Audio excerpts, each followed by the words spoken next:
Time zone education में आपका स्वागत है। जैसा कि हमने पिछले लेक्चर में पढ़ा था कि सॉलिड स्टेट क्या होता है, सॉलिड स्टेट के गुण क्या क्या होते हैं, उसकी प्रॉपर्टी क्या है, और हमने एक बार एक पूरे सिलेबस का और इस चैप्टर का भी ओवरव्यू देखा था। आज हम अपने लेक्चर नंबर 2 में सॉलिड के कितने टाइप होते हैं, ठीक है। तो आज हम देखते हैं कि सॉलिड जो होते हैं वो प्रकृति में 2 प्रकार के पाए जाते हैं, क्रिस्टलीय और अक्रिस्टलीय, क्रिस्टलाइन और एमोर्फोस, ठीक है। तो क्रिस्टलीय और अक्रिस्टलीय को किन 2 आधारों पर, इनमें क्या क्या ऐसे अंतर है जिसके आधार पर इनको विभेदित किया गया है, वो हम आज बोर्ड पे देख लेते हैं, ठीक है। तो ध्यान से देखिए, 2 प्रकार के ठोस हैं, क्रिस्टलीय ठोस और अक्रिस्टलीय ठोस। अगर मैं इनके गुणों के आधार पर इनमें अंतर लिखना चाहूँ तो क्या क्या हो सकते हैं। पहला गुण अगर मैं यहाँ पे लिखूँ तो वो होगी इसकी ज्यामिति। पहला गुण इसकी क्या होगी, ज्यामिति। ज्यामिति की अगर मैं बात करूँ तो क्रिस्टलीय ठोस की ज्यामिति हमेशा क्या होती है, निश्चित होती है, और अक्रिस्टलीय ठोसों की ज्यामिति क्या होती है, अनिश्चित होती है। जैसे मैं बात करूँ हीरा, हीरा एक क्रिस्टलीय ठोस है, इसका मतलब उसकी ज्यामिति क्या है, फिक्स, टेट्राहेड्रल होती है, चतुष्फलकीय। लेकिन अगर मैं बात करूँ कोयला, काजल, प्लास्टिक, वो सारे क्या है तो ठोस, लेकिन कैसी अवस्था होती है, अनिश्चित उनकी व्यवस्था होती है, उनकी ज्यामिति कोई फिक्स नहीं होती है। दूसरा अगर मैं गुण की बात करूँ तो मैं बताता हूँ अवयवी कणों की व्यवस्था। अवयवी कणों की व्यवस्था, अवयवी कणों की अगर व्यवस्था की बात करूं तो क्रिस्टलीय ठोसों में अवयवी कणों की एक निश्चित व्यवस्था होती है, निश्चित व्यवस्था होती है। साथ में ही मैं यूँ कह दूं दीर्घ परासरी भी होती है, दीर्घ परासरी होती है। इसका मतलब क्या होता है कि अगर मान लो ये कोई क्रिस्टल है जिसमें मैं एक छोटा डॉट और एक बड़ा डॉट बना रहा हूँ, ये कोई क्रिस्टल है, ऐसा कोई क्रिस्टल है आपके पास। इसके अंदर देखो अवयवी कण क्या होते हैं, इधर गए एक छोटा एक बड़ा, एक छोटा एक बड़ा, एक छोटा एक बड़ा, इधर गए बड़ा छोटा बड़ा छोटा बड़ा छोटा, एक फिक्स व्यवस्था है। और पूरे के पूरे क्रिस्टल में भी ये व्यवस्था बार बार दोहराई जाती है। इसका मतलब हो गया दीर्घ परासरी, यानी कि लंबे समय तक ये उस संरचना के अंदर बार बार दोहराई जाएगी। लेकिन अक्रिस्टलीय ठोसों में क्या होता है, अवयवी कणों की जो व्यवस्था होती है वो कैसी होती है, अनिश्चित व्यवस्था। कैसी होती है, अनिश्चित व्यवस्था, या फिर मैं क्या कह दूं, अल्प परासरी, अल्प परासरी। इसका मतलब क्या हुआ कि इसके अंदर वैसे भी अवयवी कणों की ज्यामिति कोई फिक्स होती नहीं है। अगर मैं इनके संरचना की बात करूं तो कोई इसकी फिक्स ज्यामिति नहीं होती है।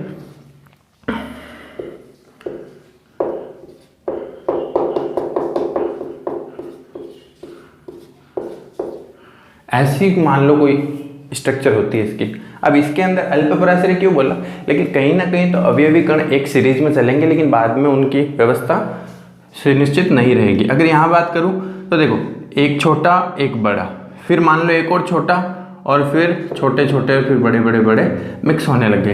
यानी कि ये जो संरचना का जो निश्चित क्रम है ये बार बार दोहराया नहीं जाता, इसलिए मैं बोलता हूँ अल्प परासरी। तो ये व्यवस्था किस में पाई जाती है, अक्रिस्टलीय ठोसों में, ठीक है। फिर तीसरी अगर मैं बात करूँ वो है आपका गलनांक। गलनांक, निश्चित व्यवस्था होने के कारण इनका गलनांक भी क्या होता है, निश्चित होता है।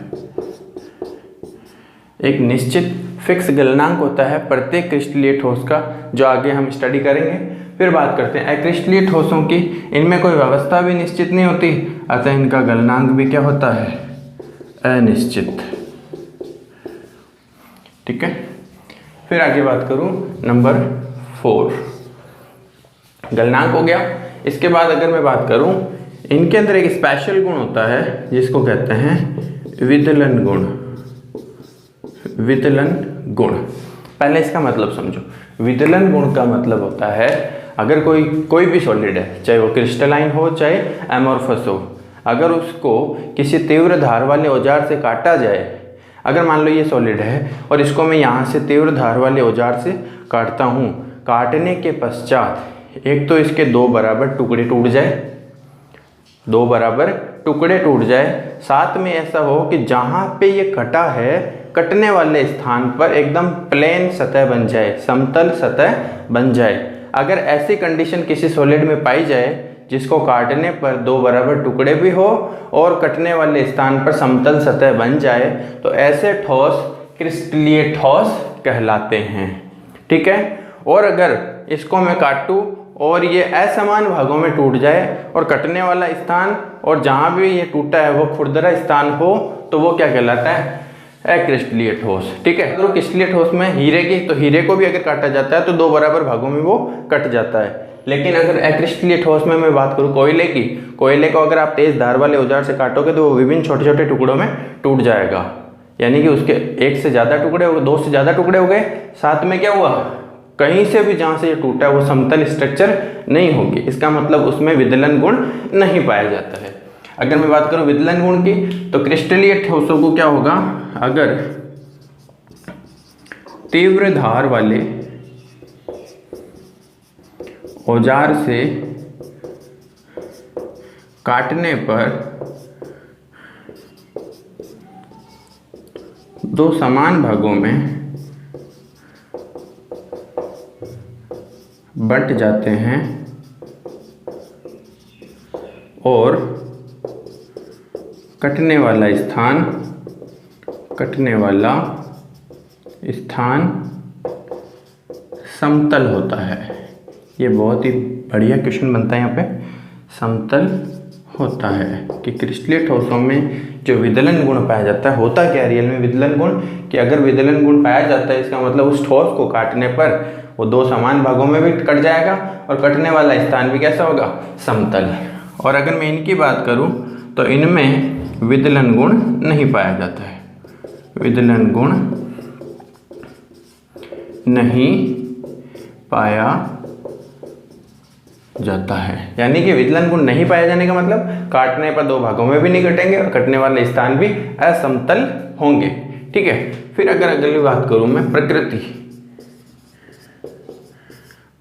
की, तो ये जो ठोस होते हैं वो कैसे होते हैं, इन ठोसों की प्रकृति कैसी होती है, वास्तविक ठोस, क्योंकि इनका गलनांक क्या होता है, निश्चित। अगर इनका गलनांक निश्चित है इसका मतलब ये कैसे ठोस है, वास्तविक ठोस कहलाते हैं। ठीक है। और अगर मैं इनकी बात करूं तो ये क्या कहलाते हैं, गलनांक तो निश्चित होता नहीं है, तो आभासी या फिर अवास्तविक या फिर अतिशितित, वेरी इंपॉर्टेंट, अतिशितित ठोस कहलाते हैं। वास्तविक, आभासी या फिर अतिशितित ठोस कहलाते हैं। ठीक है। फिर अगला बात करूं मैं नंबर 6 की, देशिकता की, कि इनमें कैसी देशिकता पाई जाती है। देशिकता मतलब नेचर कैसी है इसकी। अगर इसकी बात करूं तो हमें पता है कि जो क्रिस्टलीय ठोस होते हैं इनके अंदर अणुओं की व्यवस्था जो होती है वो निश्चित होती है। यानी कि अगर मैं इसमें देखूं, यहाँ एक निश्चित व्यवस्था है, इसी को मैं यही समझा देता हूँ। जैसे कि एक छोटा एक बड़ा, एक छोटा एक बड़ा, मतलब एकांतर क्रम में ये पाए जा रहे हैं। फिर देखो इधर छोटा हो गया ऊपर, तो नीचे बड़े से स्टार्ट हुआ, बड़ा छोटा बड़ा छोटा। अगर मैं इस व्यवस्था को बार बार दोहराऊं तो इस छोटे के ऊपर क्या आएगा, फिर से बड़ा, बड़ा फिर छोटा, बड़ा फिर छोटा, बड़ा फिर छोटा। ठीक है। फिर ऊपर क्या आएगा, छोटा बड़ा, छोटा बड़ा, छोटा बड़ा। मान लो ये अवयवी कण पाए जाते हैं। ठीक है। अगर मैं इनकी बात करूं कि इसकी देशिकता क्या होती है, तो इसकी देशिकता होती है विषम देशिकता। क्या होती है, विषम देशिकता। अभी मैं इसको समझाऊंगा डिटेल से, विषम देशिकता। और अगर उधर बात करूं तो वो होती है समदेशिकता, समदेशिकता। इंग्लिश में बात करें तो इसको कहते हैं आइसोट्रोपिक, इसको एनाइसोट्रोपिक। ठीक है। अब होता क्या है रियल में ये, तो इसकी बात मैं एक एग्जाम्पल से समझाता हूँ कि देखो अगर डिफरेंट डायरेक्शन में जाने पर, विभिन्न दिशाओं में जाने पर डिफरेंट प्रॉपर्टीज मिले, यानी कि विभिन्न दिशाओं में जाने पर विभिन्न क्या मिले, गुण मिले, तो वो प्रकृति क्या कहलाती है, विषमदेशिकता। जैसे मैं बात करूं, अगर आप किसी शादी में गए और शादी में आपने जाके देखा कि इस दिशा में मैं देख रहा हूं, इसका मतलब इधर क्या है कि एक लेडीज की लाइन लगी हुई है। इस दिशा में अगर मैं देखूं तो जेंट्स की लाइन लगी हुई है, और इस दिशा में अगर मैं देखूं तो बच्चों की लाइन लगी हुई है। इसका मतलब मैं अलग अलग दिशाओं में जब देख रहा हूं तो मुझे अलग अलग प्रॉपर्टीज दिख रही है। इधर केवल जेंट्स है, इधर लेडीज है, सामने बच्चे हैं, ठीक है। तो ये वाली मैं नेचर क्या बोल रहा हूँ, विषमदेशिकता। उसी प्रकार समदेशिकता को अगर मैं समझाना चाहूँ तो वो क्या होता है कि अगर मैं किसी शादी में गया, मैंने इधर देखा, इधर बच्चे, जेंट्स, लेडीज सारे एक साथ ही खाना खा रहे, मिक्स में है। इधर देखा, वही लेडीज, जेंट्स, बच्चे सारे मिक्स में हैं। सामने देखा, लेडीज, जेंट्स, बच्चे सारे के सारे क्या एक साथ ही है। यानी कि मैं कोई सी भी अलग अलग दिशाओं में देखूं, मुझे सेम ही नेचर दिखाई दे रही है। इसका मतलब वो नेचर क्या कहलाएगी, समदेशिकता, आइसोट्रोपिक, ठीक है। तो समदेशिकता विषमदेशिकता का सॉलिड से क्या मतलब है, अगर मैं इस दिशा में जाऊं, एक दिशा पकड़ ली मैंने, तो मैंने देखा एक छोटा एक बड़ा, एक छोटा एक बड़ा, ये अलग अलग टाइप के क्या एक ही मतलब सीरीज मिल रही है मेरे को, जिसमें एकांतर क्रम में अणु मिल रहे हैं। अगर मैं इस दिशा में जाऊं तो भी चलो मुझे छोटा बड़ा मिल गया। अब मैं दिशा बदल के देखता हूं, इस दिशा में अगर मैं गया तो देखो सारे छोटे छोटे अणु एक ही सीरीज में दिखाई दे रहे हैं। क्या डिफरेंट गुण आया, बिल्कुल आया। और देखो अगर मैं इस दिशा में गया तो अब देखो आप बड़ा सारे बड़े अणु एक ही लाइन में दिखाई दे रहे हैं। इसका मतलब अलग अलग दिशाओं में जाने पर अलग अलग प्रॉपर्टीज अगर मुझे दिखाई देती है तो वो गुण क्या कहलाता है, विषमदेशिकता। और इसमें देखो आप इधर गए छोटा बड़ा, इधर गया क्या आ गया, छोटा बड़ा छोटा, डिफरेंट प्रॉपर्टीज है। इधर गया मतलब इधर कोई सी भी डिफरेंट डायरेक्शन में चले जाओ, आपको सारे गुण एक जैसे ही दिखाई देंगे, कहीं छोटा बड़ा, कहीं बड़ा छोटा, कहीं मतलब सारे के सारे एक साथ ही पाए जाते हैं। जबकि इसमें क्या था, अलग अलग डायरेक्शन में जाने पर अलग अलग गुण मिल रहे हैं। इधर गया सारे छोटे, इधर गया सारे बड़े, इधर गया एक छोटा एक बड़ा एक छोटा, ठीक है। ये वाला क्रम पाया जाता है। तो इसको कहते हैं विषमदेशिकता और इसको कहते हैं समदेशिकता। लास्ट में अगर एक और प्रॉपर्टी की बात करूं तो वो है नंबर 7, शीतलन वक्र।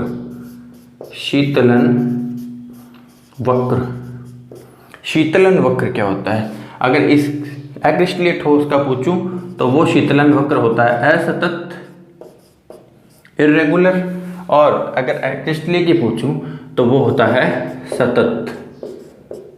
अब ये असतत सतत क्या होता है, इसको भी हम डिटेल से समझते हैं। आप एक बार सारे के सारे गुणों को एक साथ देखो।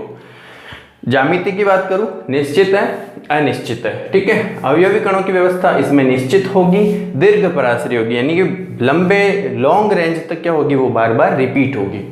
अक्रिस्टलीय की बात करूं तो अवयवी कणों की व्यवस्था जो होती है वो अल्प पराश्रयी होती है और अनिश्चित होती है।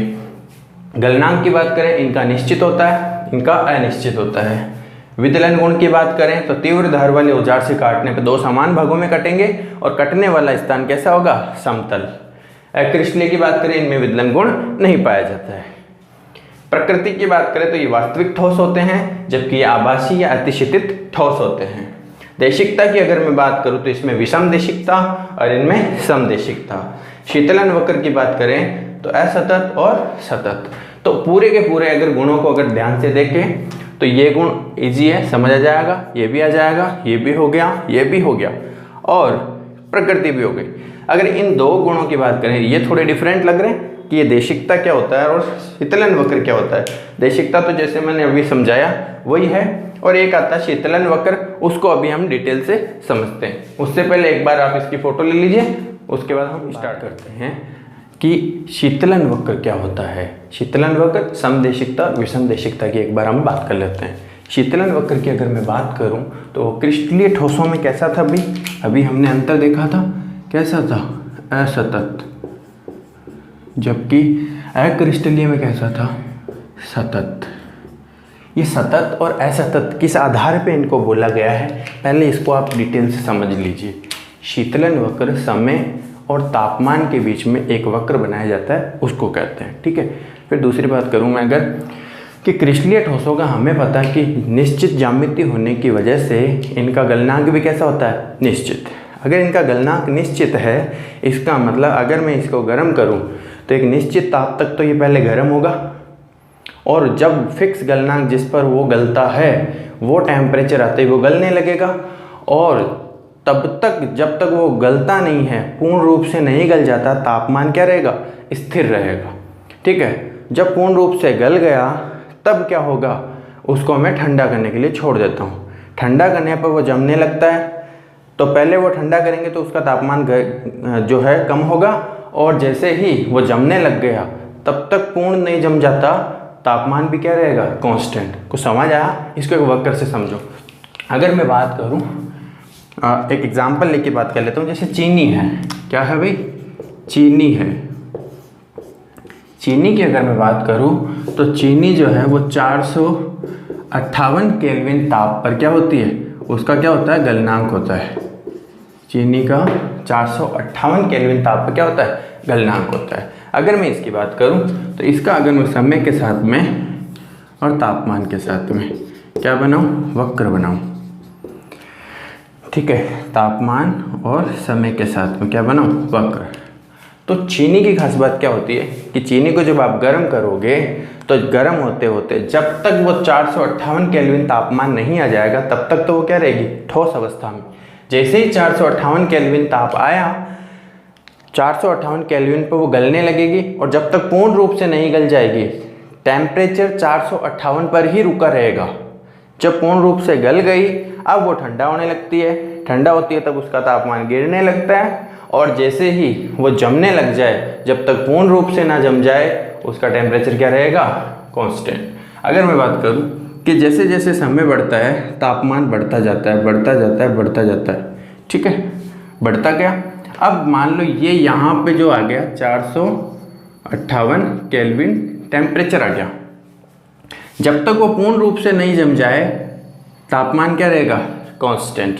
यहाँ पे तापमान कांस्टेंट है, समय तो चलता ही रहता है, ठीक है। फिर बात करूँ, जब यहाँ पे वो पूर्ण रूप से मान लो गल चुकी है, तब क्या होगा, अब उसका टेम्परेचर जो है घटता जाएगा। टेम्परेचर घटने के साथ में अब वो जमने लगेगी। जब वो जमने लग गई, यहाँ मान लो वो जमने लग गई इस टेम्परेचर पे, जैसे ही वो जमने लग गई, फिर क्या होगा, जब तक वो पूर्ण रूप से नहीं जम जाती, टेम्परेचर फिर क्या रहेगा, कांस्टेंट, ठीक है। जम गई फिर टेम्परेचर एकदम से गिर जाता है। समझे या नहीं समझे? यानी कि एक फिक्स टेम्परेचर होता है, उस पर ही गलेगी। ऐसा नहीं है कि थोड़ा सा गल गई जहाँ से गर्म कर रहे हो, नहीं। क्रिस्टलीय ठोस है, फिक्स उसकी ज्यामिति होती है, तो पूरा का पूरा ही गलेगा जब गलना है। पूरा गल गया तब तक टेम्परेचर कांस्टेंट, ठीक है। फिर ठंडा होएगा, ठंडा होने पर एक टेम्परेचर ऐसे आएगा जहाँ पे वो जमने लग जाएगा, और जब वो जमने लग गया तब उसका टेम्परेचर फिर से कांस्टेंट रहेगा। यानी कि कभी तो वो समय के साथ कंटिन्यू चल रहा है, फिर कांस्टेंट, फिर कंटिन्यू चल रहा है, फिर कांस्टेंट। इसका मतलब ये शीतलन वक्र क्या कहलाएगा, असतत, ठीक है। अगर मैं क्रिस्टलीय ठोस की बात करूं तो वो क्रिस्टलीय ठोस क्या होते हैं, उनमें अणुओं की ज्यामिति फिक्स तो होती नहीं है। इसका मतलब उसका गलनांक भी फिक्स नहीं होता है, और जब गलनांक फिक्स नहीं होता है तो अगर अक्रिस्टलीय ठोस को आप गर्म करोगे तो टेम्परेचर के साथ में वो गर्म होगा, और गर्म होते होते वो नरम अवस्था में आ जाएगा, नरम होते होते वो द्रव अवस्था में आ जाएगा। यानी कि समय के साथ में उसमें टेम्परेचर बदलता रहता है, और टेम्परेचर बदलने से उसकी अवस्था भी बदलती रहती है, ठीक है।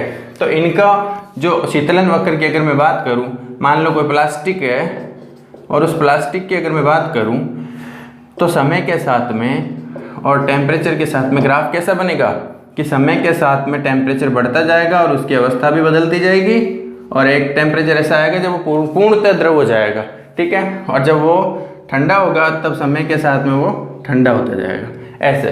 तो ये कैसा वक्र हो गया, सतत हो गया।